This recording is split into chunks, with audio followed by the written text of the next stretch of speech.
listening to Btches, a podcast that creates a positive and welcoming dialogue about mental health. We push our boundaries of comfortability by revealing mental health struggles hidden deep within ourselves while also having a few laughs along the way. So sit back, relax, and enjoy a conversation with Btches. Hello, everybody. Hello. Hi. Welcome back to Btches. We are back. Btches. This is a podcast about mental health and us dealing with all of the things. All things mental health related. And mental health, mental illness, this all the good stuff. is episode 3. Date me, but don't date me. Yes. And we're trying to be all-inclusive. Rachel called me out when we were doing our warm-up. And she was like, okay, it's not just boys, Today it's girls we're talking too. About dating and relationships, not just with boys. In general. But also girls and everything in between. Everyone. We are queer, so yes, I don't just date boys. Queer and proud. I am bisexual and proud. Yes. And you identify as pansexual. Yes, correct? I am pan, for sure. Dope. Not Pan's Labyrinth. Pansexual. Is that a joke? No, okay. Let's start. She said, let's start. All right. So I'm Rachel Lako. I'm an actor, filmmaker, mental health advocate. And you are? A D. I do YouTube.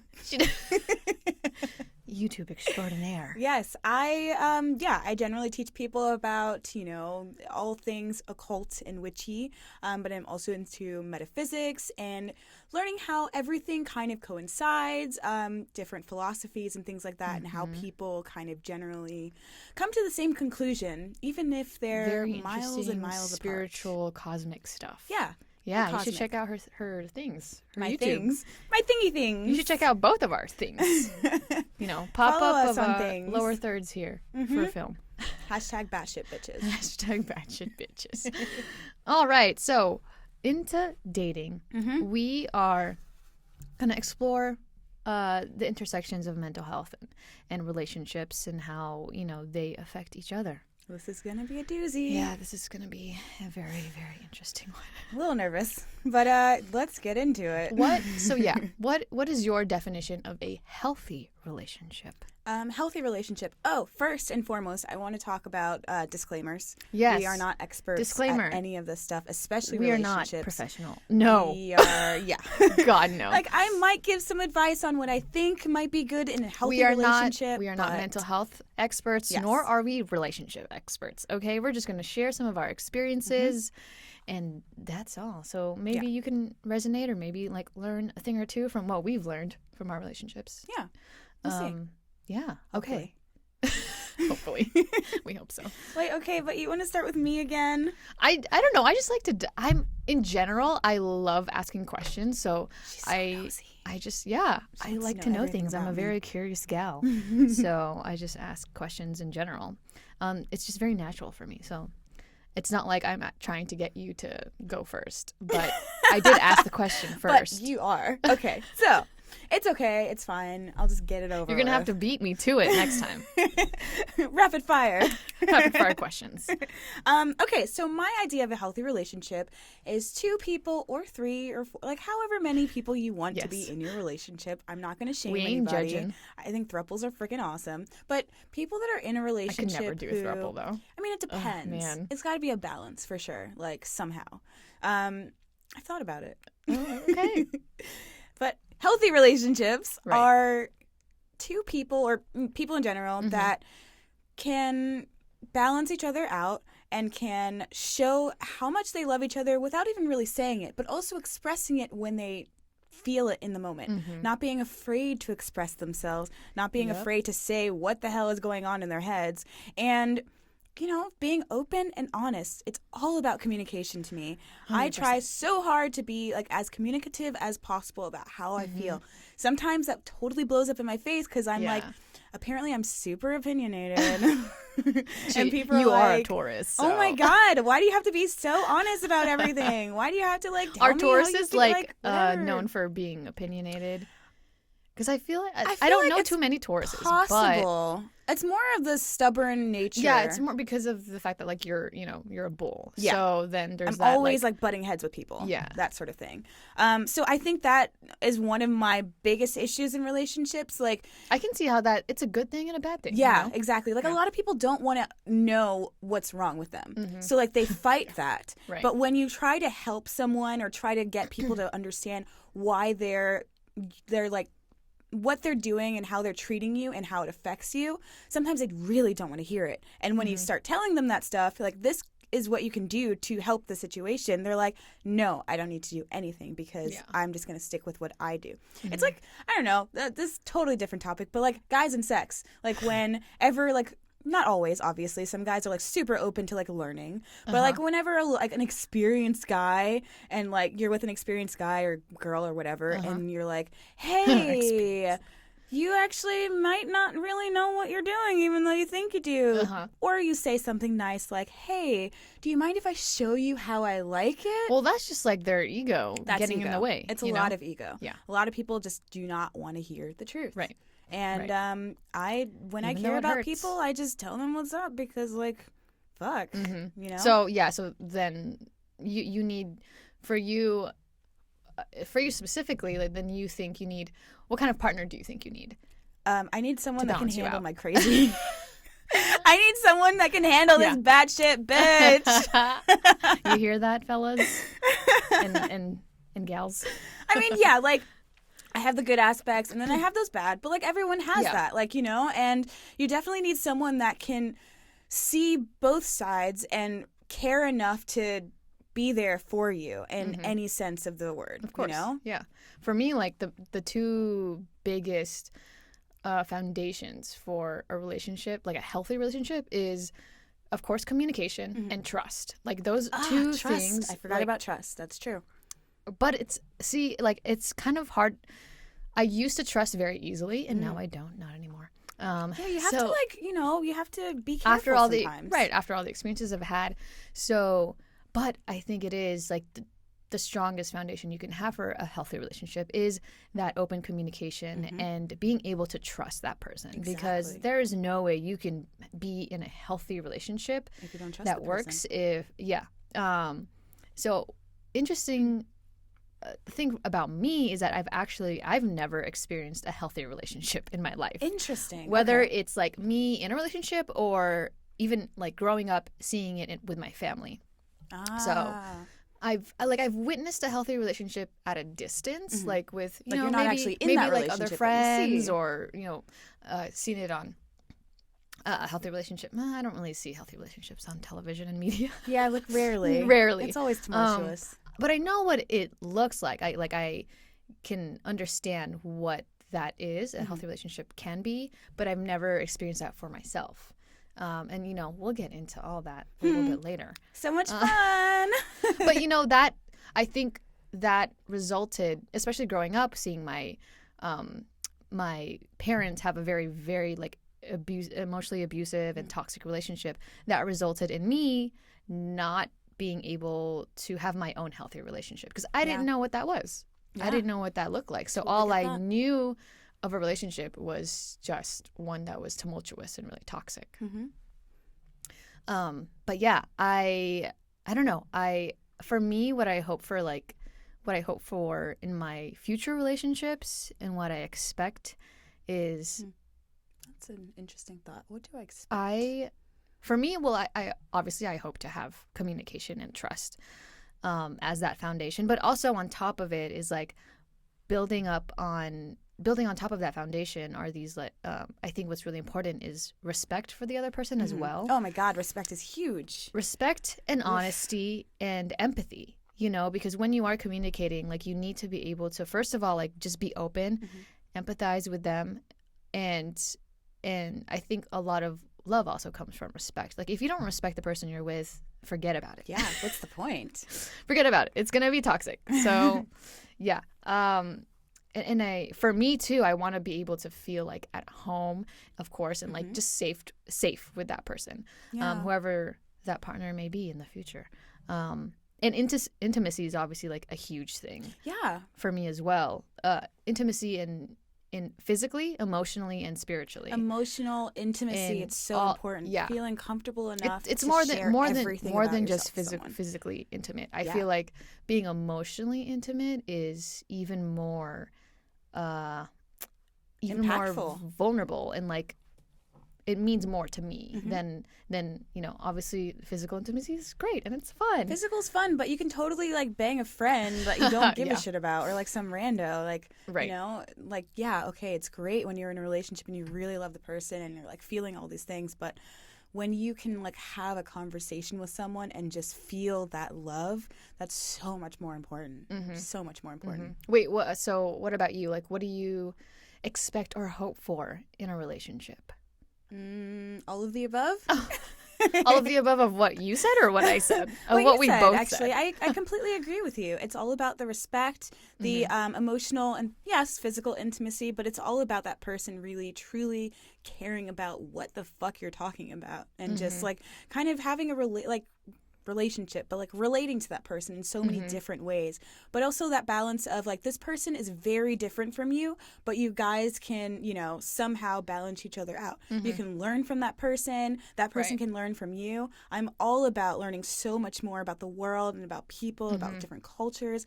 I need to be with someone that's willing to teach me and learn from me as well. And I think it's important too to find a partner who you can I guess I'll speak for myself, but like I want a partner who I can also just grow with, and grow better. Like together we can just, not like rule the world. Yes, 100%. I would love to rule the world with someone. But yeah, like someone I can grow with in a sense of like, because for me, I think as human beings we should change, Completely. but change for the better. Like we continue to keep trying to be the most evolved, best human being that we can be. For sure. Exactly. That's my journey. My spiritual transformation is all about me being the best version of myself. And if I can do that with someone else, it'll be so much better, and yeah, it's about being that power couple, that everybody wants to be, that like, inspires other people to just do better and be better, Right. Yeah, that's the dream. That's the dream. That is the dream. So why don't we both share? It's about to get real. Rachel first. It's about to get real. I said it first. We can share a specific moment in dating or in relationships that either negatively or positively impacted our mental health. Are all of yours negative too? Yeah, basically. Lovely. I have some positives, but I'm probably going to share a negative one. So, I guess I'm going first. Yes. So gosh, there's so many, but this has to deal with dating apps. Okay. I gotta hate them. I had a very toxic relationship with dating apps. Wait. Because I would go on and off on the dating app. So, I primarily used to use Bumble a lot. Oh, but I've heard Bumble's really good. I think that's probably my favorite dating app. I mean, I don't use them anymore. I'm done with dating apps. It's got a cool interface. Yeah, I thought it was clean. The aesthetic was cool, and I liked the fact that girls can make the first move instead of guys. So I exclusively, at one point, only used Bumble. Like, I didn't use Tinder or Hinge or any of those other things. Exclusive. Yeah, exclusively with Bumble. But it was a very toxic relationship because I would have these, months where I'd be on it, dating, doing all that stuff, and then I would be so tired of it because it, affected my mental health so badly. And then I'd, get rid of it, and I'd always tell my friends, I'm in a dating cleanse right now. I'm in a dating cleanse, so I got rid of, my dating apps, didn't date.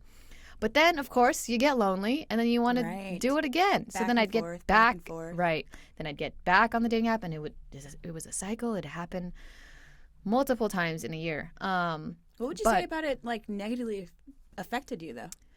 Everything. The people. The people mostly. The interactions. I think, yeah, a lot, most of all of that. I mean, there definitely are positives to dating apps. At one point I was a big advocate for it. I was like, yeah, like it's a great way, and it still is, I think, like a great way to connect with people that you normally wouldn't come across in real life, you know. And it was great for also like traveling. When I traveled different places and cities, I would use the app either for like, you know, they have the Bumble BFF. I rarely kind of use that. Bumble BFF, what's that? Yeah, you can switch it to, so there's the regular Bumble for dating, and then they have Bumble BFF where like you can match with women around you to just be friends. Cool. Not like, you know, your intentions are not to date, but it's just to like hang out and be friends. Oh, I you love know? new friends. And then they also have like Bumble Work or something like that for professionals. You can network with people in your industry or other industries. So yeah, like I like Bumble for that and being able to connect people around the world. Yeah. But for, I guess, you know, maybe I'll do it for only BFF or work or whatever. But like, I don't know about dating anymore. I'm like, my experiences with dating with apps has been mostly terrible. And I won't say that's for me personally, because I have seen other people like, you know, I found my husband. Right. It's like, meet each other on dating apps. And well, hey, but it worked though. It worked for them. So I'm happy for them. Like that's freaking awesome. Sure. Wow, she's bitter, y'all. I'm not bitter. I'm not bitter. I'm just saying, like, you say you're happy, but no, but there are couples who have gotten married from like I've seen it happen. It is interesting. It's like, how does that happen? And I mean, they just matched and then they got along and there we go. Yeah. I've seen successful relationships from dating apps and I've seen failed ones, you know? So it just depends on the people, depends who you meet, depends on a lot of factors. But specifically for me, last year when I was in a very like worst depression of my life. Why is that last year? Last year's the same thing for me. 2018 was fucked up. 2018 sucked. Like, man, okay. It sucked. So last year I was in that worst, very deep depression. And I also was still going through a lot of very severe mood swings with my bipolar disorder too.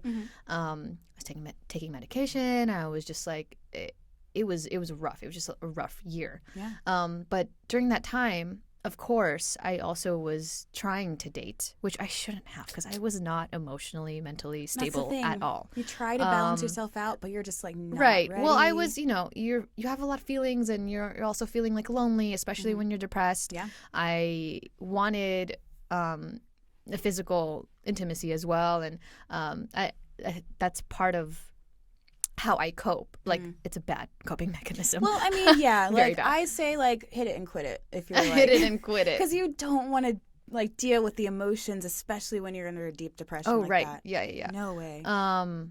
But for me, it was like, you know, it was a really bad coping mechanism, and I've learned to not go there and not do that. But, yeah. So I was, like, on this dating app on Bumble, and I met this one girl, and we like hit it off really. Like it was great. We were like talking to each other for about like a couple weeks on the app. Okay. And then eventually moved to texting. And we were like trying to meet up for like our first date. But we were both like, well, mostly her. She was like busy. There's a lot going on during that time. It was like early in the year. And she was like finishing up college. She was like about to graduate. So there was like all these things, all these factors that were getting in the way of like us meeting for the first time. And I was like slowly getting frustrated. And I was like, oh my God, like I kind of just want to meet you, blah, blah, blah, you know, all these things. And then kept prolonging it. But I knew that like we had some sort of connection. Like we were really into each other. Like we had great conversations. We had a lot of similarities and, you know, so it all built up. And finally, we met up, but actually, before we met up, I will say this is the one big thing of why. So I kind of like basically messed this up myself. Okay. So she's a bad texter, like a very, very bad texter. Yeah, I'd probably qualify as a bad texter. and I would be like okay with that, except, you know, again, I was depressed, very bad mental, emotional state. I needed validation and like attention and love like immediately. Yeah, someone constantly just like getting back to you like right away. And so when she would like take hours and hours and like maybe even like the next day to reply, it just, you know, I really tried to not not make matters worse and like not call her out on that. But especially when it's like so good new. thing, right? But good thing, like she knew that she was a bad texter. Like she would apologize for that, like here and there. And so, you know, it was fine. So we meet up. We have a great date, great first date. Awesome, right? Next couple days, I'm like, okay, I think I'm going to ask her out on another date, you know? And basically, and it was during that time where for some reason, I know what was happening at that time. I was going through some like really horrible career stuff. Just like life stuff. Kind of everything. Literally, at the same time. Everything at the same time. Things were crashing. Things were burning up. And so I had called her. I was like, hey, like, you know, I wanted to call, see if like you'd be free to like hang out again. That was fun. And she was like, yeah, totally. And she was also apologizing for like, again, being a bad texter because she was taking forever to reply to me, which is why I called her. Because I was like, at least I wanted an answer very like right away. I mean, if it's a simple conversation, just like get back to you, you know? And yeah, and so like because I was asking about, you know, when she would be free, blah, blah, blah. I was like, I can't handle this. Like my anxiety was through the roof. So I was like, I'm just going to call because I need an answer now. And, you know, and it was fine. The conversation was fine. It was good. She was like, yeah, like, let's find a time like next week. And, you know, she was apologizing for not being able to text back for hours, literally like, until the next day. And I was like, no, totally. It's fine. It's all good. But that night, for some reason, I was having like really bad anxiety, very bad insomnia. I was also like, there's a thing, this is a huge thing with bipolar disorder too that people don't really know, is that we also can have very bad like obsessive thinking and rumination extremely obsessive thinking. It's terrible. And all of that coupled with my anxiety and depression at that time, it was just all these things going like haywire in my life. I was having bad insomnia, and I finally like fell asleep for a little bit, but I woke up in the middle of the night at like 3 a.m. and I just had this impulse and urge to like text her. Oh God! I texted her a whole long ass paragraph. Oh no, you didn't. Yes, I did. And at that moment, I thought it was a great decision. I mean, obviously, everyone always thinks that. Exactly. And then in retrospect, you're like, what the fuck? In that moment, I was like, because for me, like, for me to cope in a healthy way, and at that moment I thought it was a healthy way, but it really was not. You needed to get it all out. It wasn't. I needed to get my feelings out because I was feeling things so intensely, like I couldn't handle it. My body couldn't handle it. But so can the other person handle it? Right. And so I text her all these things, like it's long ass paragraph, also explaining my bipolar disorder, and just, I don't know, I just kind of like word vomited everything, right? Everything I was feeling. I was like, okay, great. I feel better now. Next morning. And also I was like, I was telling her I don't remember exactly verbatim like what I said, obviously, but also addressing like her bad texting and whatnot. You're a bitch. You don't text me back. I did not say that, but you know, maybe something like that. And I wake up right in the morning and I immediately have instant regret of what I did, and I was like, take it back. I was like, oh no. I had this like very intense feeling of fear, and I just knew it was like, that was not a good decision. Something shitty is about to happen, like something very bad, like that is the epitome of anxiety. And sure enough, a couple like hours later, she texts me back, and oh man, like, well, that's when I ruined it. And basically she just like ended it right there. She was like, you know, she was like, it's going well and I really liked you and all that stuff. But then, you know, but she was also, the thing is, she was also going through her own mental health issues. Okay. So that was a bit of a trigger probably for her. And so the thing is, like, she wouldn't be able to handle mine as well, right? Because I was like suddenly bringing on all of this emotional baggage. She did not ask for it, right? And of course, like, in retrospect, I understand and I know exactly what went wrong, what I did, and I get it from her perspective. And I was so like torn up about that, and obviously made everything worse for me. Yeah. It took me such a long time to like kind of recuperate from that and heal. But that's the thing is like, even with for me, this is why I stopped like dating apps and stopped because seeing people even for just a short amount of time, because honestly, like we went on like one date. It sounded like I sound crazy. It I sound like batshit. Well, but, I mean, hey, you know, we're both batshit. Yeah, These are our experiences. I went on one date, and I like literally, I was not falling in love, but it was it was that emotional. I thought it was just like I was just feeling a lot of feelings, intensity. And I like can quickly just feel things very intensely. So whether it was like just really intense lust or whatever it is, I felt like love and you needed it. Right. Yeah. And those, even the small things of like not texting back for a couple hours or days, for other people it might seem like they can brush that off very easily. Depending on the person. But like for me, I was like, no, it affects me so much. So that was something that I really had to learn how to unlearn. And also with months of therapy and like looking back at the situation, I needed to handle like my impulsivity, because that's one thing too for me is, okay, so I definitely if I kept going back to like, if I did not text her in the middle of the night, this could have been avoided. And my therapist at the time was like saying, do you think, there could have been a different way that you could have expressed those emotions? Like, instead of texting her, you could have like written in your journal. I was like, oh my God, that's like, damn, therapist, you are right. So true. I was like, so true. Man, so it really put a lot of things into perspective. And so kids, go to therapy. Yeah, I actually, after a certain point, in a breakup or something I had, like I really wanted to text someone back or like everything I was thinking and all of the stuff, and I was like, you know what, I'm just gonna create a video journal or like a sound journal, and I pressed the record button on my phone and just started talking and just started fucking just like saying everything I wanted to say, and it felt so much better. And then after that, I reviewed it myself, and I listened to it, and I was like, okay, I acknowledge everything that I'm feeling in this moment and in that moment and whatever, and I release it.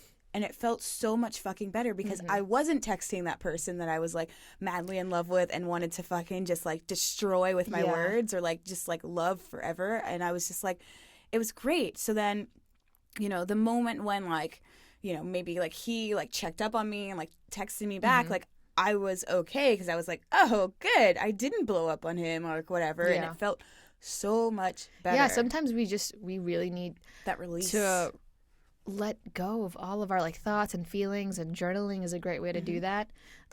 Or just however way you feel like you can express yourself, or even if it's just like you need to text a friend or talk to a trusted friend who like won't judge you. That's one of the things that I was like, okay, I could have.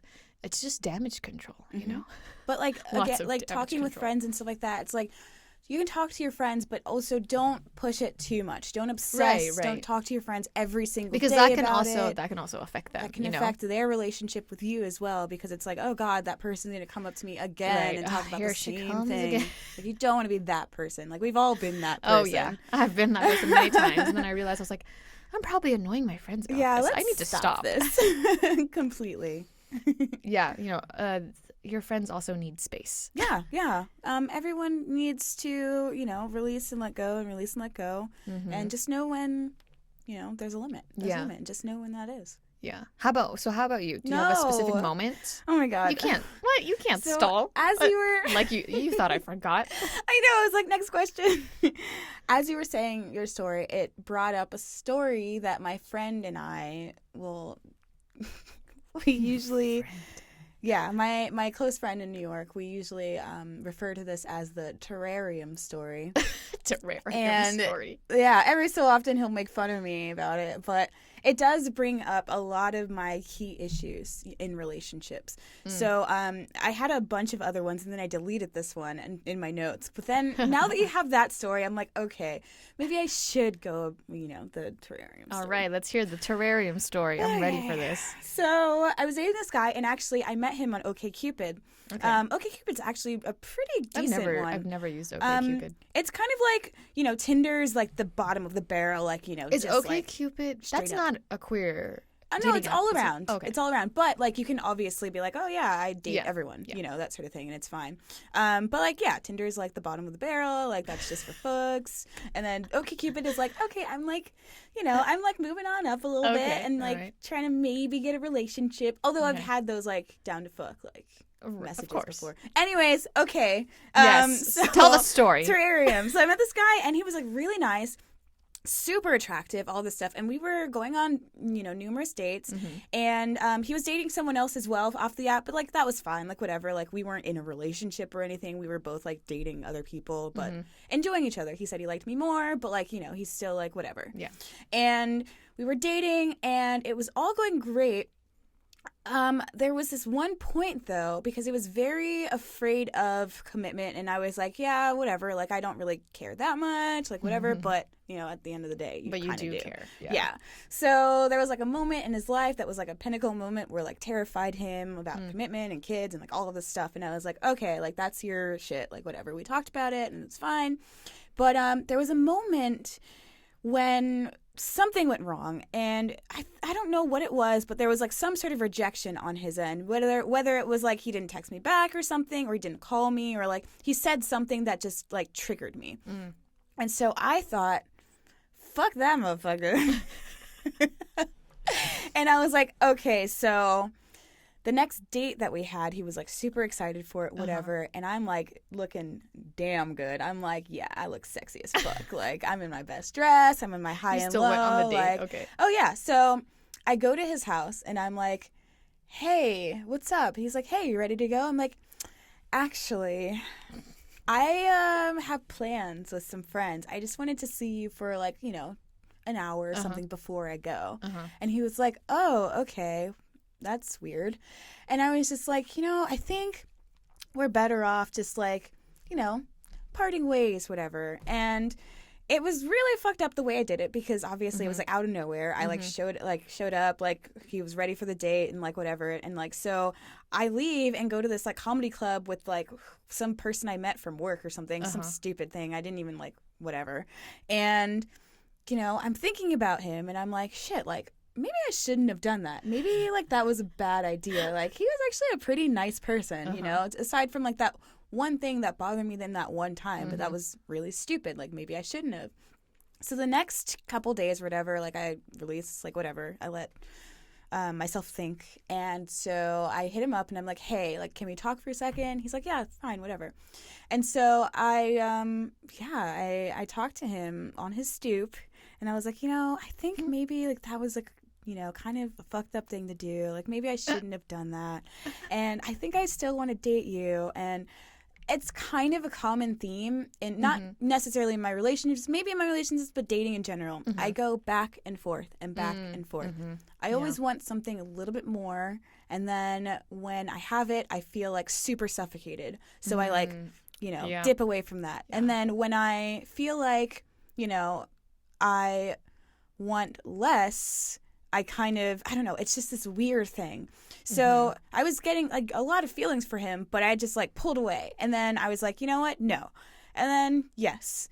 So then when I said, yeah, I'm ready to go again, he's like, no. Definitely not. He was like, after that, yeah, nope. like, whatever, you're crazy. And he didn't say that, obviously, but yeah.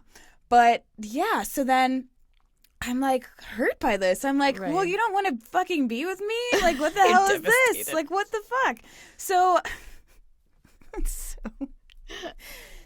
okay, fine. Like, whatever. I walk away. Like, we say your goodbyes. And I proceed to walk by his house every couple of times a day that I'm around Washington Square Park, because that was my favorite park, and I would always go there. So he lived like right over there. Okay. It's like every time I'd like go around and like see what's up, like, hey, that's where he lives. Cool.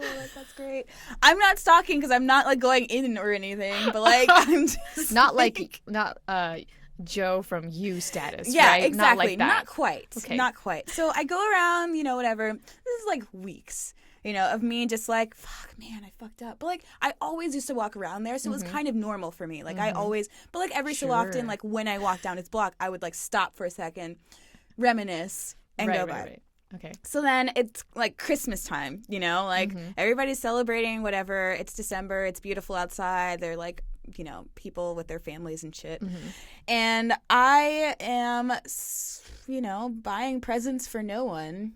And then in a store, and then I'm like, hey, there's this really beautiful terrarium in this store that has like, Christmas decor and things like that inside of it. And it's really beautiful. Maybe I should get this present for this guy. What? Don't judge me. I'm not. These are genuine reactions. Don't judge me. Okay. You haven't talked to this guy, I right? haven't talked to him in maybe like 2 weeks or something. I don't know. This Gotcha. is like 5 or 6 years ago. Yeah. Okay, But so- you weren't talking to him, and then you decided And then I decided to just get him this present because, okay, when I'm with someone, I shower them with love and gifts and whatever, you know? For some reason, my brain, I still thought that maybe could have been a thing. Yeah. I don't fucking know. You just had some, you had hope. I that had maybe... residual emotions for this dude who I had feelings for but didn't want them, and then I did, and then he didn't want them, and then I was just like, this is bullshit. So I got him this fucking gift. And so yeah, I hit him up. No answer. So I left him a voicemail, and I said, blah, blah, blah. I know we're not talking right now, but I thought I should give you something for the holidays. You can take it if you want it. If you don't, then that's fine.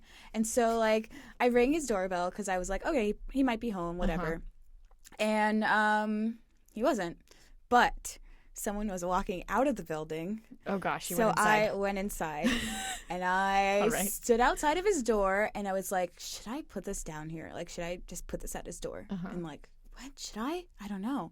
No, that's stupid. I should go. No, I should definitely put this. Just leave it. He deserves a present. Why? I just need to show him how I feel. Show him that I really care enough to give him this present. And maybe, just maybe, he might see that. You know, maybe he might see that, she's trying. She's taking a chance on love or whatever. So did you leave it? Left it at his doorstep. Okay, you left it. And I left, and I've never heard from him. You never again. heard back? Dang, Never fucking heard ouch. from him again. Ouch. And that is the terrarium That story. sucks. And it is the story of my fucking love life. Wow. So you were saying that like you have kind of common themes of that Yes. of like if you want it and then all of a sudden you don't. I can relate to that to a certain extent. My friends in high school used to say, "I want what I can't have, but when I have it, I don't want it anymore." Yeah. And it's really sad. Interesting. How long ago was that? Maybe like 2013. 2003. I was 23. Oh, okay. And because I was gonna ask, like, well, what did your therapist say about that? But you weren't seeing a therapist at that time, I wasn't were you? seeing a therapist. I'm curious what I was their A-okay. assessment- Curious what their assessment would be. You fat shit bitch. Oh, no, but I mean, like, I can relate to some extent with that. Like, I get bored very easily, Yeah. and so if there's, It's sad thinking especially about in the it, but beginning, yeah. like if I don't feel, that's it. Like I think a sort of can be a toxic thing for me. Is What is it? The spark?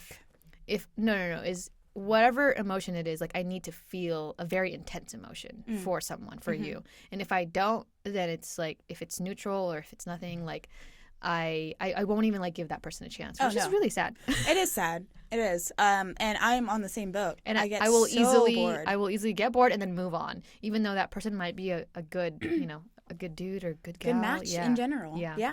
It's something I'm working through, y'all. Attempting to, yes. Working through that. I don't know really the cause of it, or like I don't see it in the moment. Like there are always these moments where I'm just like, or you see it like someone on TV and you're like, what are you doing? Yeah, it's like, harder. It's harder to recognize that about yourself.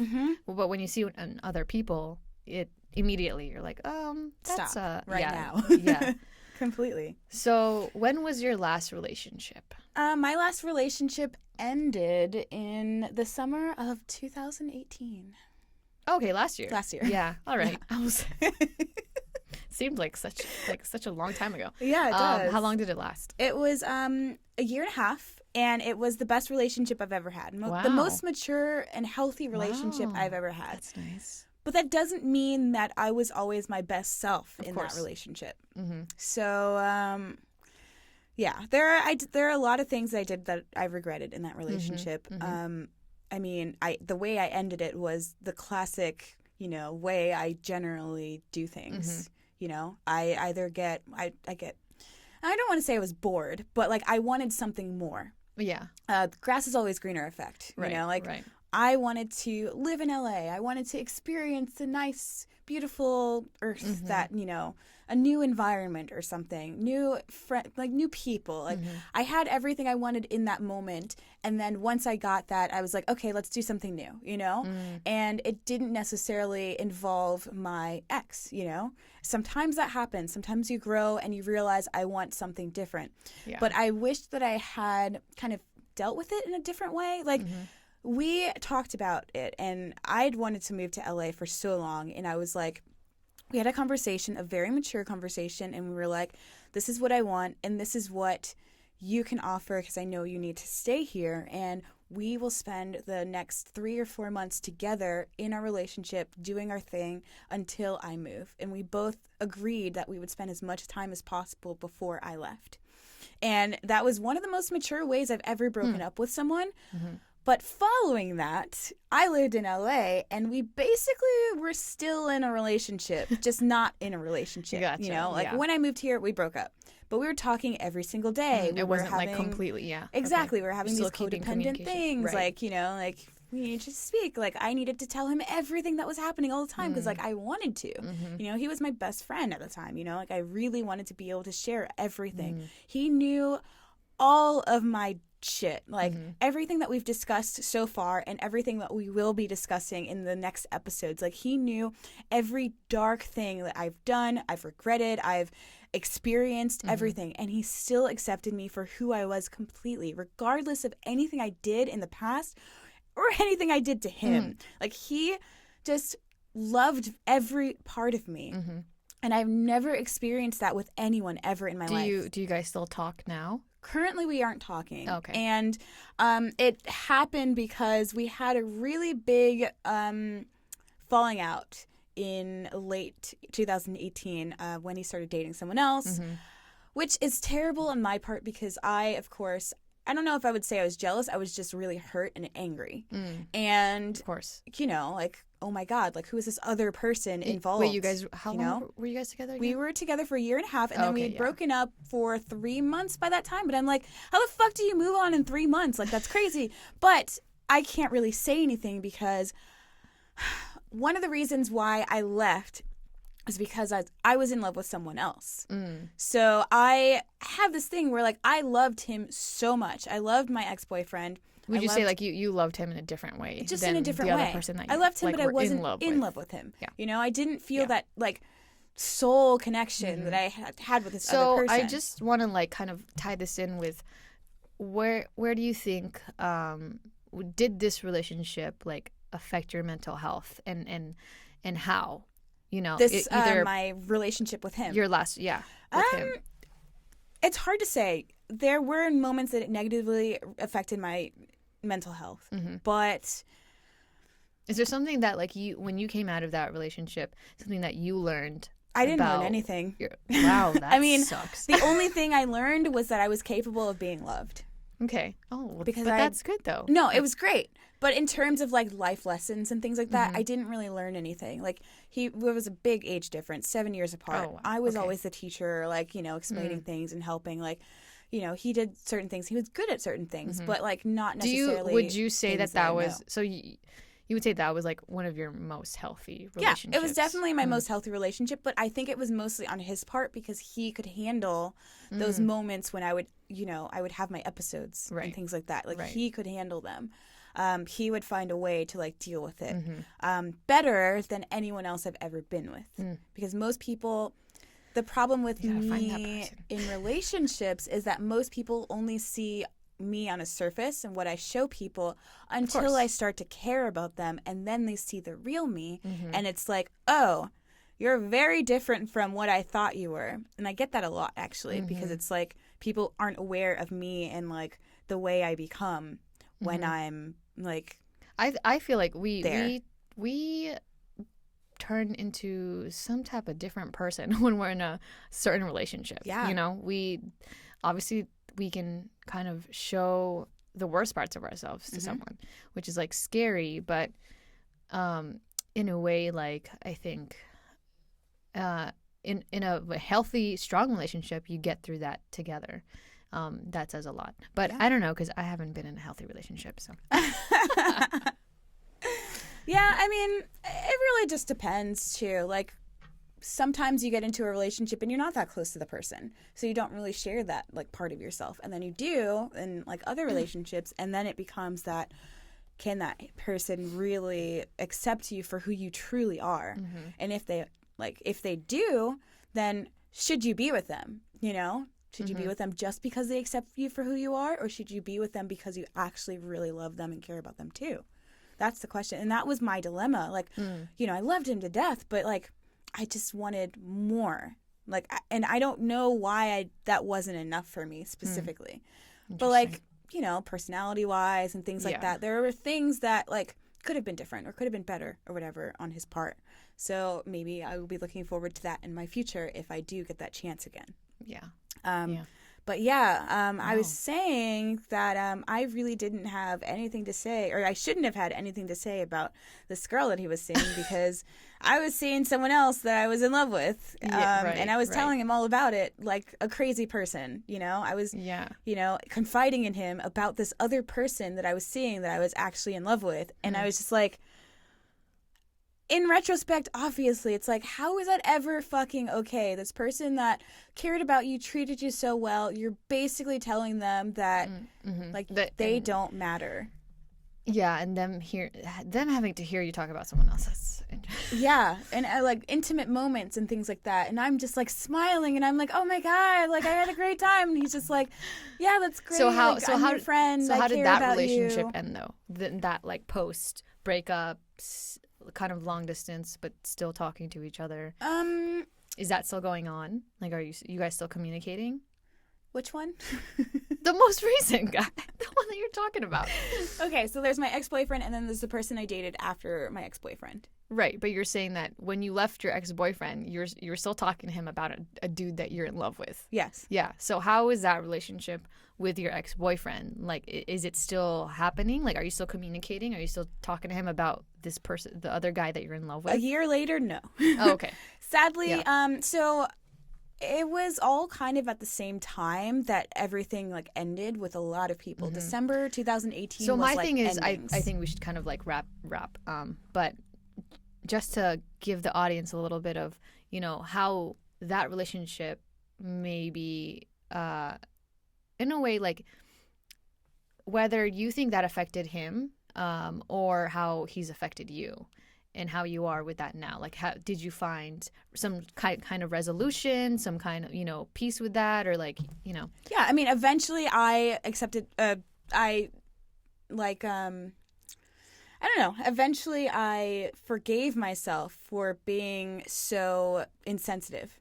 But it took me a really long time. Like, I never truly forgave myself until like maybe like 10 months later, you know. And after that point, I finally like. I texted him and I was like, oh my God, I am so sorry for everything that I put you through. Like, I did apologize, you know, profusely before, but it wasn't as genuine as me, like, sitting down and really thinking that was terrible and no one should ever go through anything like that ever. And it was more like a lot of it was me dealing with my depression and all that stuff and being super selfish and saying, this is what I want and this is what I want and I don't care what anybody else wants. Like, it's all about me. And well, that's good that you like you recognize that. Yeah, you know, because a lot of people don't. Yeah, it was hard, but it took time, but I definitely, you know, I regret it, but I forgave myself.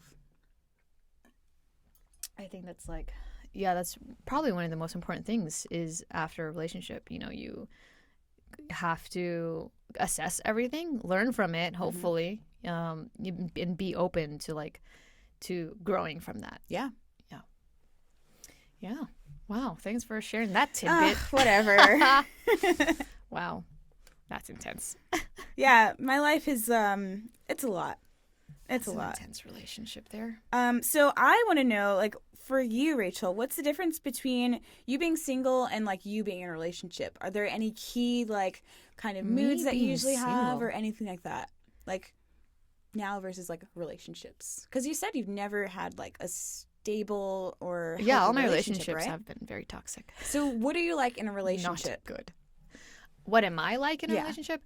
I don't know. It just really it depends on the person, because like my last relationship, it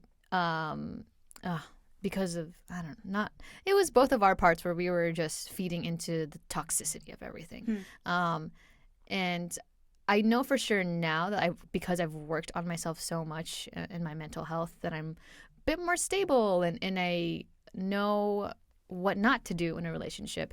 That if I were in another relationship, now or in the near future, it would probably be, I hope, would be like my most healthiest. I literally haven't been in a relationship in like 5 years. Okay. Because I've dated a lot.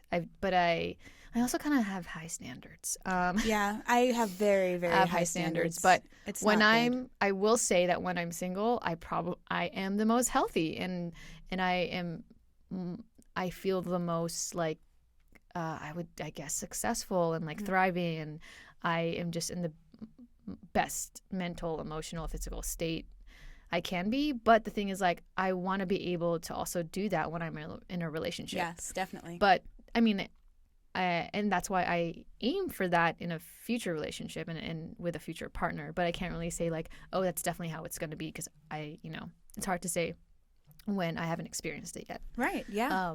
But when I'm in a relationship, oh my goodness, it gets. That's probably why I've recently just kind of cut off dating and wanted to really focus on me and my career and getting things, trying to be the best person as possible, best human being as possible. Do you? Because when I'm in a relationship, I can really fall deep into a lot of my horrible other like habits and coping mechanisms. And What are your horrible habits? Oh gosh, so many things. But like, it's I think I will, and I kind of mentioned it before in the previous story about like the other girl that I was seeing on Bumble. But like, I can easily fall into like this very intense, very fast kind of relationship where I want it all very quickly, but then it burns up very quickly and very fast. And I get like, I'll get pretty obsessive, which is like something that I'm learning to, maintain and learn to like talk to myself and be like, okay, like let's not act or react impulsively on some of these things. But it's been like too, it's been a while since I've been in a relationship, so I don't know how I would be in a relationship now. But before, with my ex-girlfriend, it was very toxic. But mostly, you know what? It was mostly because of her. I will definitely say that she was. Here we go. Horrible. Calling her out. She was horrible. She was toxic, and I'm so glad it's over. Yeah, more power to you, girl. Oh my goodness. Stay single. Being single is fun, and you have more time to yourself and love yourself. But of course, I always there are moments where I miss being in a relationship and miss having a partner and miss having that intimacy with someone who knows me more than maybe I'll know myself, So yeah, I'm looking for that. No, I'm just kidding. I'm not looking. If anyone knows anyone, I'm not looking. Send them to Rachel. But hey, if they happen to cross paths with me, cool, I'm open. Yes, I'm all about that. But I've kind of stopped myself from having to go out there and search and hunt for this person or after whoever. a certain point, it gets so old. It's not good for my mental health at all to be focusing on that type of energy. So yeah, I kind of just had to, even though it is really hard, because a lot of my friends are like, wow, you're so independent and whatnot, but you know, there are definitely days and times where I'm like, dang, like, it would be nice to share this thing with someone, you know? Yeah, so true. Yeah. So what? Okay, I want to talk about, like, since I've been talking a lot about dating apps, because that's for me now, let's talk about dating apps versus dating in real life, because now I'm at a point where I am done with dating apps, and I would love to obviously like meet someone in real life, in person, but that's also, I think it's kind of hard, especially in Los Angeles. There are a lot of people here, but also a lot of really shitty people. Yeah, a lot of flaky people in a lot LA. of flaky people. I don't get it. Yeah, I'm not about dating apps. Like, I'm not a good texter. Like, I don't, like, hey, how are you doing? Like, hey, this is my day, blah, blah, blah. I'm like, yo, like, we're going to meet here. We're going to do this. Like, let's do it. Like, I don't like long conversations via text or email or anything. Like, if you want to talk to me, you're going to call me. You're going to see me in person. So you're not on any dating apps right now? No. I deleted. Actually, Tinder sent me a message, like, a couple months ago saying that my account was going to be automatically deleted after inactivity for like 2 years or something. So yeah, no. I just when did you stop using dating apps?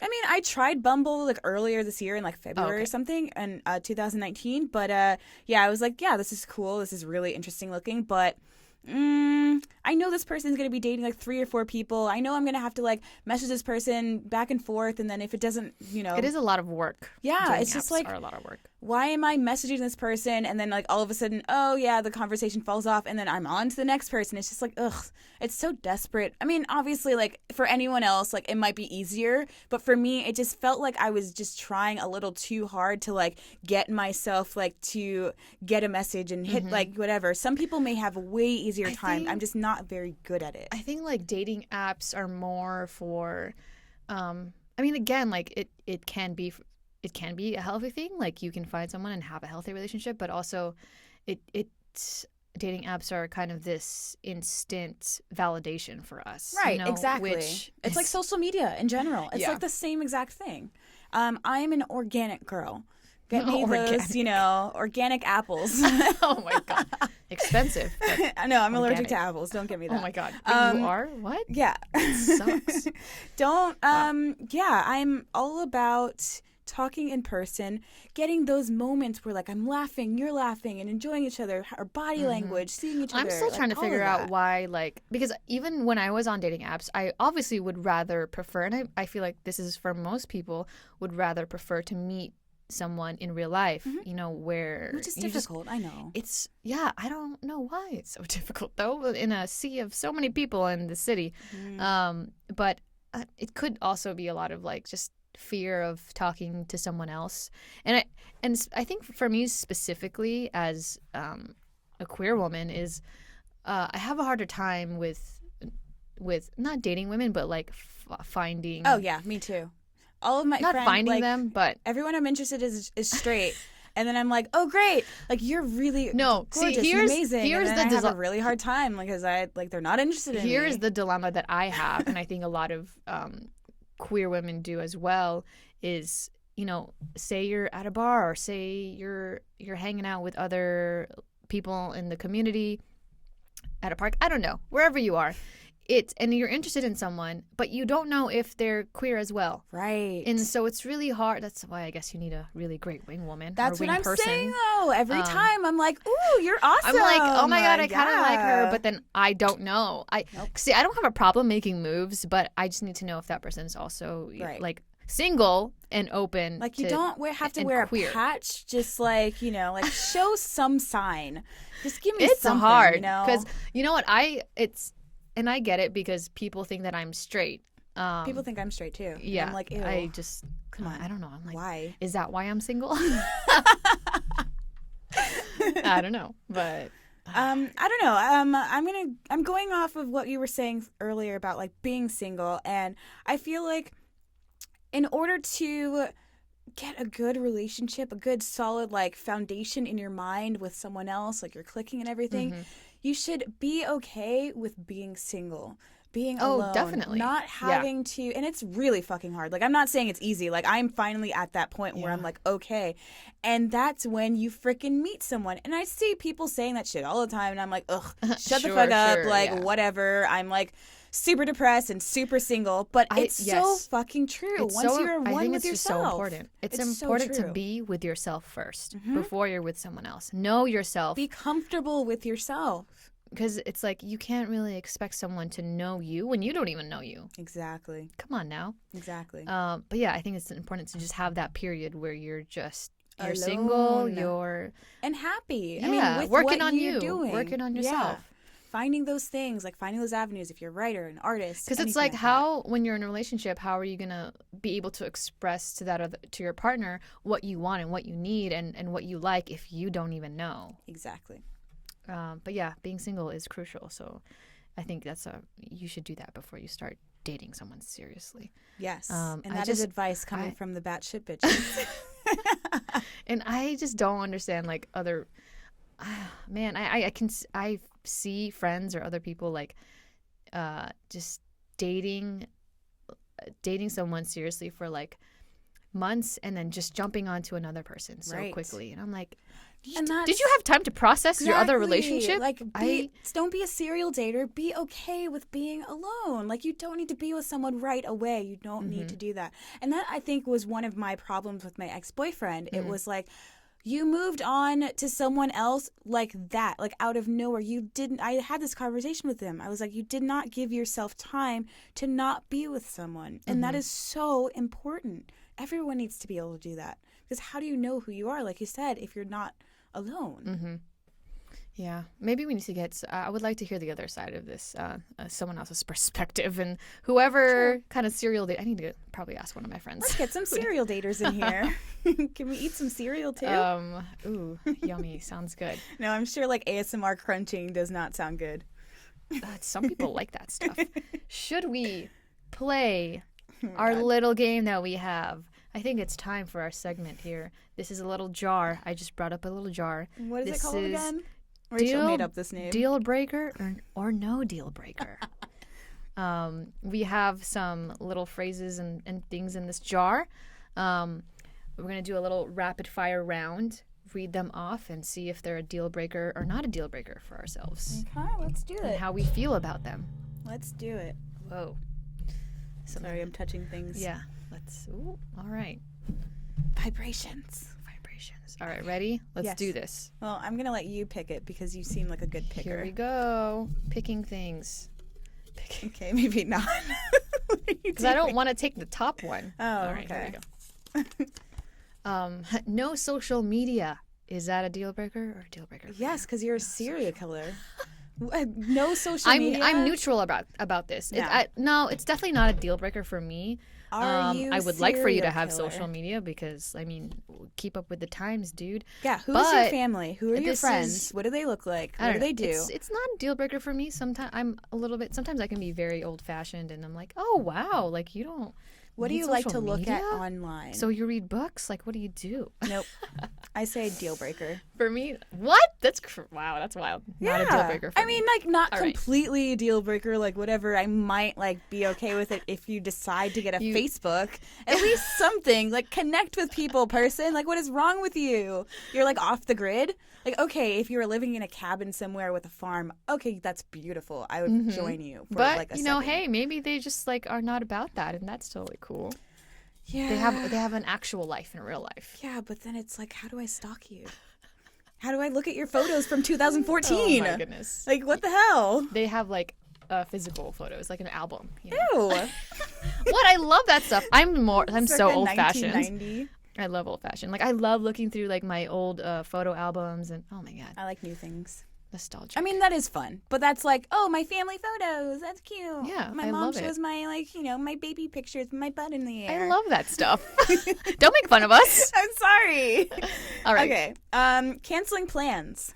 Oh, that's a deal breaker for me. It depends on the plans. And it depends on, like, how far in advance they cancel. Like, right away. Right. Yeah, that's true. Like, if you cancel last minute, done. Bye. Unless someone died. That triggers me. Unless someone died. Of course. Unless, like, your friends there in a are car factors accident. to this. Yeah, like, there's got to be, like, but if you cancel and if you repeatedly do this. Right. It's done. Yeah. Like, that's a trigger for me and I can't handle it. Yeah. Yeah, I feel that. Okay. Next one. Rachel's really good at this. Next one is Facebook official. I don't care about Yes! this. I don't care Yes! about Facebook You official. have to. Okay. My thing is, I don't care about being Facebook official. look, man, okay, if I'm in a relationship and I give myself a good, like, 3-month, 4-month trial of, like, we're in a relationship, like, straight up, and now, after 3 months, we're still in this relationship, and it's still going well. All right, now we got to be Facebook official. Let's tell our friends. Let's tell our family. Your relationship is not official till it's Facebook official, basically? Yes. Oh, my God. Because then everyone sees it, and they say, congratulations. Oh, my God, like, your friends and family from across the seas. It's like, fine whatever. to do that, but I don't. It's not like a thing for me. You know, like I'm not. If I'm in a relationship, I'm not gonna be like, okay, so let's be Facebook official like now.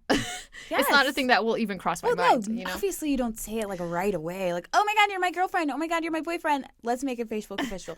No, you say 3 months later. Oh my hello. God. It's like when you're at work and they're like, okay, you just got the job, but we're not gonna give you benefits until like fucking 3 months later. It's the same thing. See, this was a thing. If you asked me this when I was a teenager, I would say yes. Like, I'm down. Like, that's a thing. But now I'm older, and I'm like, it doesn't matter to me. Like, what matters to me is like my actual relationship with that person, and having my like friends and family like in real life who are close to me know. Like, I don't have to broadcast it, but like if they want to or whatever, like I don't have a problem with being like having to change my status and put Facebook official or whatever. I'm in a relationship. I get that. But if I was like a teenager, yes, I did make my God, what are you trying to say? I did make my boyfriend at the time like be, I was like, we are gonna be Facebook official. We are gonna put in a relationship. But now I'm like, I don't really care. But the way that Facebook puts the two pictures together and they're like they're in a relationship now. And it's fun. It's cute. Yeah. Okay. I like it. Like, who uses Facebook though? Blasphemy. I use Facebook. Do not blaspheme on this podcast. I use Facebook, but I don't use it to like. I don't think I've had like a status in a minute. Well, true. Yeah, I only post statuses every like couple months now. I use it for Facebook groups mostly. Friends, family, people in the industry that I know that are like in New York because I don't live there anymore. That sort of thing. Like keeping connections. Like my old best friend from middle school. Like I realized he lives here, and I'm like, oh shit. Like I have it and I keep it, but I don't. Like you never know. Post statuses much. All right, lateness and punctuality. If you're late, deal breaker. It's a fucking deal breaker. Like, get your shit together. If you say you're going to be course, here at 7, do not fucking arrive at 7:05. Do not, because I will fucking... I was about to say, what's the threshold? Motherfucker, because for me, you better 5 be on minutes, time. For me, like 5 to 15 minutes is fine. Nope. 20, I'm getting anxious and agitated. Nope. I work in the film industry. 30 minutes. 5 minutes early. But also, here's the thing, late. too. So, I mean, you do have to... Yeah. No, you know what? Yeah. If it's after 30 minutes, then I'm done. That's fucked up. Yeah, that's like, I'm going home. Way. You wasted my time. After 30 minutes, it's done. I will not wait for you anymore. Nope. But I don't think that's happened to me, where it's like after 30 minutes. No, that's never happened to me. Yeah, and I don't People don't do that to me. Oh my God. And I haven't done that to anyone. So. Yeah, that'd be just really messed up. Just unless rude. you're like dead. Like, okay, like and you might get have in a gone car into an accident, accident or like right. something happened. Like there has to be a good excuse, and you better tell me. Sex on the first date. That's not a deal breaker for me. I like it. Yeah, that's simple. That's not. Yeah, I like it if it's good. If it's bad, then go away. And also like. If it comes naturally too, it's not like something that if you're it's not like forced, if you're not like, ooh, I'm gonna get laid. Right. It's like, ew. Unless Rachel, it's my turn. Oh right, my bad. See, I just put your hand in my jar. Get in there. All right. Next one is not introducing you to friends or loved ones. Deal breaker. If we're in a relationship, feel weird about introducing me to your friends or whatever, that's a red flag. That's like, what is going on there? But also there is for me like a time when to do that. Like, don't do that in like the first week because that freaks people out, and like, that's a little too much pressure. I would say when is a good time for you, depending on how comfortable you are with each other. But I would say around the time that you make it Facebook official. Oh my God. I'm done. Okay. So yes, 3 to 4 months. I would say like, if we're like official already in real life, and then maybe Like shortly after that, I'd introduce them to friends first, and then I would. Oh yeah, it would friends first, still for sure. be like a couple more months, 3-4 months until I introduce them to my family. I mean, my family. We've already heard about my family. I probably wouldn't do that for a real long time. But a lot of the times in my relationships, when I've introduced people, I would need to know. Actually, no, I'm gonna make it longer. Not even 3 to 4 months. I would say like 6 months. yeah, or for my more. family, like a lot of the times I'll introduce them and then I'll immediately break up with them like a month later. Right. I don't know what exactly. it is, but it's like maybe the pressure aspect of it. Like, oh God, now my family knows you. Like, what the fuck? Yeah. So maybe next time I just won't introduce them to my family. It'll just be like, I chose it again, so I'm gonna put that back. Rachel's putting her hand in my cookie jar. Get in there. God damn it. I'm going to bite your hand off. This is supposed to be rapid fire. Oh, well, we're talking. I know, but We're enjoying. you can say one thing about it. Okay. Fine. Go. Not replying fast enough. Yeah, that's a deal breaker for me. Bitch, you better talk to me. That's a deal breaker. Yeah, I mean, you completely. all already heard my story about texting. Yeah, so. 3 hours later, Okay, now I'm better at it. So for me, it's interesting because now it's kind of the opposite for me. I think because I have really handled it for myself. What happened to rapid fire? Because okay. No, I'm just kidding. I'm listening though. I'm listening. No. It's interesting because like beforehand when I would get really anxious and agitated when someone's not replying fast enough. Right.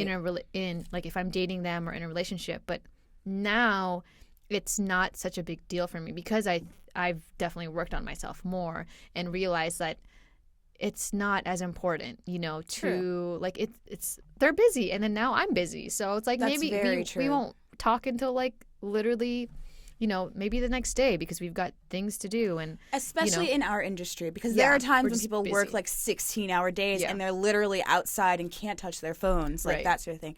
We're doing this podcast and I'm not looking at my phone I'm not gonna right reply now. to you right now. Yeah, Exactly. So it's kind of I've gotten better at that. It's true. Ghosting. Deal breaker, Deal breaker. 100%. Like Yeah. that.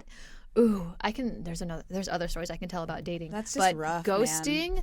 I mean, I will say that I'm guilty of this because I've done it before, but Yeah. I don't do it anymore Yeah. because when it's been done to me, I've realized like that is so hurtful and so disrespectful. It is. I've been ghosted in front of my face to Wow, with yeah. someone. It's Yeah. awful. I It's awful. think like just don't ghost people. Don't like ghost just tell people. them. I know it's because people are afraid to. Yeah, don't be afraid. People are afraid to Just say it. communicate and say how, maybe I'm sorry, like to reject somebody. Like, It'll hey, I feel don't want to so see much you better anymore. once it's done, but though. I'm telling you, it's so much better if you do. Like, Yeah. try to find a way to say it nicely. That hey, sorry, like I don't want to see you anymore. It's just better to communicate that rather than just straight up ghosting somebody. Right. It's just people. We're all humans. Like, be respectful of the other person. Yeah. Ah, man. And that's the end of our rapid fire. Go off on ghosting. God. Completely. Yeah, that's there's so much more stories I could tell. But last thing is, what have you learned from your relationships? Very specific. I want to hear what you've Anything learned. I've learned a lot.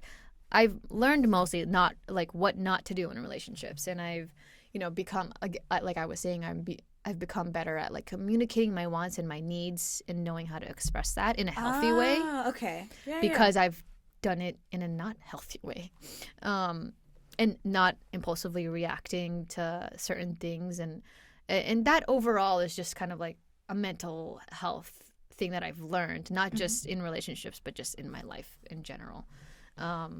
And I think the hardest thing is learning how to trust, because I used to trust easily and now I don't at all. So I need to find a balance of that. Yeah. Of not trusting too easily and also not trusting Too slowly? too slowly. Because I have like a stronger guard up now, Yeah, same. because of all my experiences. So yeah, how about you? I was kind of asked this before, but now that I hear like everything that you've learned, it's kind of the same. Like my answer was going to be, I've learned that I can be loved, and I've learned that I can also screw things up. But it's also learning from those screw ups and saying, okay, like now I won't necessarily react in the same way right away.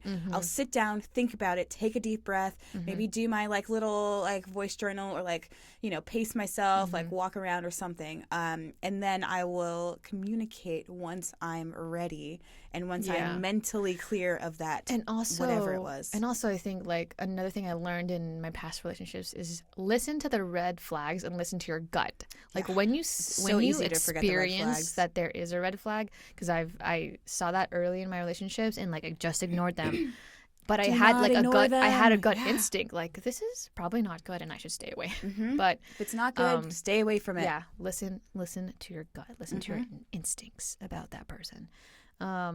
And what is your relationship status right now? Are you dating? Are you not dating? My relationship status. Well, I'm currently single, but I am seeing someone from my past. Question mark? Yeah, I don't know. It's still very new because it's one of those things where like we were friends for a long time and I kind of just denied like anything was happening because we were friends like for years.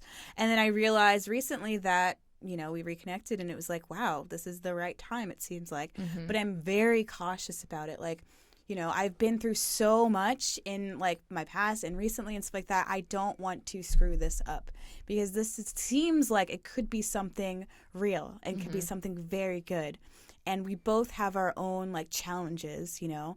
And yeah, it's about working through them together, but also not moving too fast to where it can just like hurt, you know, whatever could be. Yeah. My relationship status is single and I'm not dating and not really looking. But if somebody comes my way, hey. I'm open. Yeah. So it's time for recommendations and I've got a couple. Do you actually have some recommendations today? Rachel's so good at recommendations that she inspired me to give you guys some. Good. What are yours? I actually have some movie recommendations. Amazing. Some of the most realistic relationship type movies that I've seen in like ever. One is Blue Valentine. I love Blue Valentine. Yeah, it's kind of one of the most terrifying relationship type movies I've seen because it's so real. Yeah. Everything that happens to them is something that like is going to happen. Sad. It would happen. It's so sad. You know, it's so realistic that it's like, damn, man, like that's a relationship. Another one is Love. This is by Gaspar Noé. He's a brilliant director. I think it could have been like a 30-minute short film, but it was a really good portrayal of what someone thinks when they're in a relationship and out of a relationship and what happens when you lose that person and how, you know, maybe your psyche can like get really fucked up from it, like while you're, you know, dealing with other things in your life. Really, really well done movie. Very explicit, so don't let your kids watch it. But like, yeah, like there are scenes. Okay, there are scenes. There are love scenes. And then Blue is the Warmest Color. I fucking love that movie. Beautiful, beautiful movie. I think, yeah, now that you have mentioned that, I think they do a really great job of also showing the effects of a breakup and falling into depression after that and how, you know, and how it can affect you. Such a good movie. Great queer film. Oh, and then I have a relationship dating advice YouTuber. His name is Matthew Hussey, and he's brilliant. I started watching him like 5 or 6 years ago, and he's got all of these different things about, you know, women and how they should deal with men and like different things like, you know, how you should respond to a certain text, or if you're mad at him, like this is maybe what you should say to kind of like show him that in a healthy way, you know, that things could change or things need to change in your perspective. Like one of the most brilliant things he said was like, if he's not being like forthright with you, just tell him that he's fucking boring. And that'll fucking be like a, you know, like immediately be like, oh shit, she thinks I'm boring. Maybe I should fucking do something. And then it's like, oh my God. Then it either changes into like, you know, a better perspective from his eyes, or maybe it'll just be like, okay, yeah, you're boring and I don't want to be with you anymore. But it's like, it's interesting, and like these different words that he uses from a guy's perspective and how it can kind of like change your views on yourself or how you view relationships in general and how you deal with them. Very good. Check that out. So I've got a couple recommendations. A TV show called Crazy Ex-Girlfriends on CW. So good. I think they do such a good job of, first of all, showing all of the symptoms and all of the different manifestations of Rebecca, who's the protagonist. She deals with borderline personality disorder, and later on, she doesn't get diagnosed until like later on in the seasons, but you can see all of the symptoms in her relationships and how she how her borderline manifests in that. And then there's like this really great episode where she gets diagnosed, and she's just like, it shows so well how someone can once you get a diagnosis and the after effects of that, and like how you deal with it. And she's like Googling like what this is all about, and I can relate it, and I can relate in a way that that's happened to me. Like once I got diagnosed, I did so much research. Completely. And I was like, what is this? And it's a great show. Check that out. Also another movie that is well known, and I'm sure most people have seen it, but still, I think it's a great movie that explores bipolar disorder and the way that it affects relationships in family and romantic relationships as well. And it's Silver Linings Playbook. Oh yeah, it's such a good movie. Yeah, such a good film. Yeah. And that's it for me. But also, I've written some articles about like relationships and the way that it's affected my mental health. You can find them online. Yeah. In places, but you can also, I think I've linked most of them on my website, so you can Stalk check out Rachel's website. Check out my website, read articles if you like reading articles. Officialrachellego.com. Yeah. Cool. It'll pop up here too. Anyways, I guess that's it for us That's today. our episode, yeah. Thanks for listening, y'all. Thanks for watching. For everyone watching on the online on the interwebs. And remember to follow and subscribe. subscribe. Follow, like, subscribe, do all that. And we'll see you next time. See you next time. Stay batshit. Stay batshit, bitches.